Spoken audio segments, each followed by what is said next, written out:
Hey YouTubers, welcome back. Today I've got an MTD snowblower here with a Tecumseh motor on it, and it's having problems with the electric starter. So I've got the starter plugged in and there's absolutely nothing happening. Earlier I would push the button, it would go just a bit, then I would crank over, it would go just a bit. At this point here there's nothing going on anymore with the starter. Now before you remove your starter, try another cord just to make sure that it's not the cord causing you problems. And if it still causes you problems, then remove the starter. So the starter on these Tecumseh motors is underneath the fuel tank, and you're going to need a T30 Torx screwdriver or a 3/8 wrench. I'm going to use a Torx screwdriver to remove the bolts. If they're too tight, then use the 3/8 wrench. All you have to remove are these two bottom screws. You do not need to remove the top ones.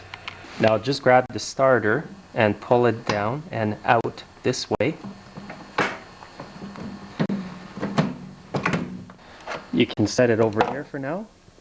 Now we're going to have to remove the two Phillips screws on top of the switch here. I'm going to use my drill with a Phillips bit.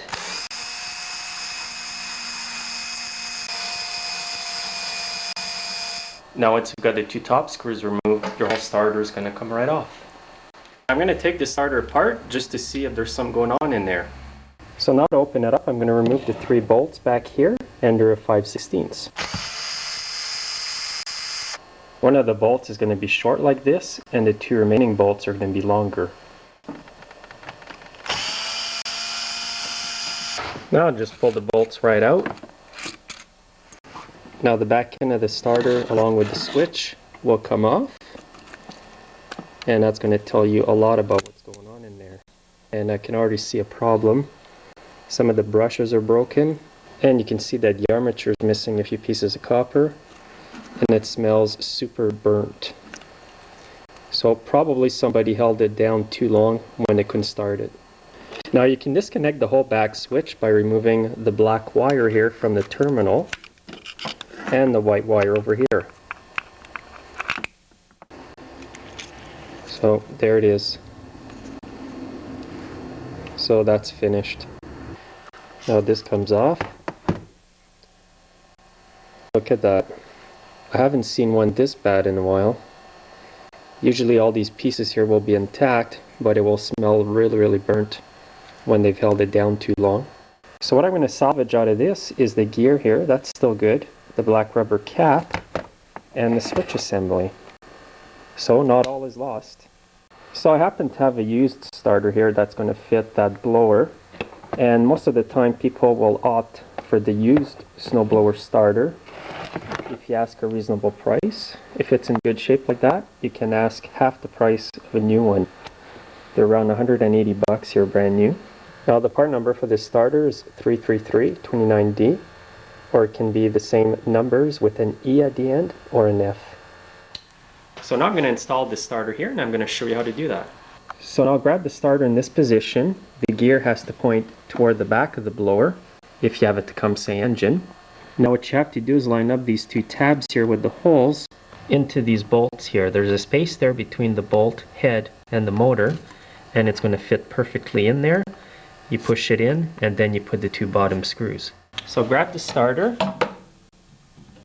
put it in here. You may want to pull it toward you so that it goes over the gear on the motor. Now you want to make sure that the tab goes exactly underneath the bolt as I mentioned. Just like that. Now I usually put a bit of red or blue Loctite on the bottom bolts because there's so much vibration they can tend to come loose. So I'll just put a few drops like that. Now while you're holding the starter in its position, install the bottom bolts.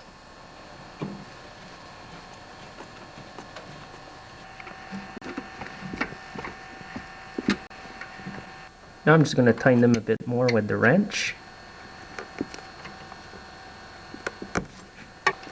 And the Loctite in there is going to prevent them from coming loose. Now you want to retrieve the switch down here. Put it where it should be here. Now you'll have to line up these two holes here with the two holes on the shroud.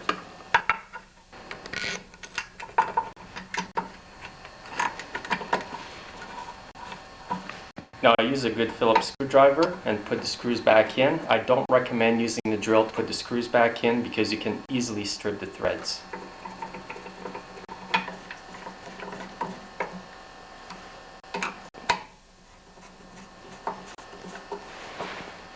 So that's all there is to installing a snowblower starter. Now what you want to do is test it out.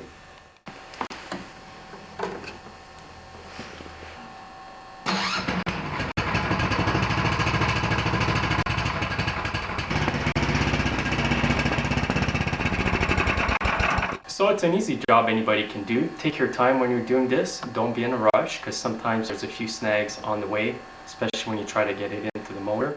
Remember to put Loctite, and remember not to hold the starter down more than 30 seconds when you try to start your blower. If you have a hard time starting your snowblower and you've used the starter a lot, give it a break, like for 10 minutes or so, then go back and try it again. Thanks for watching, and we'll see you next time.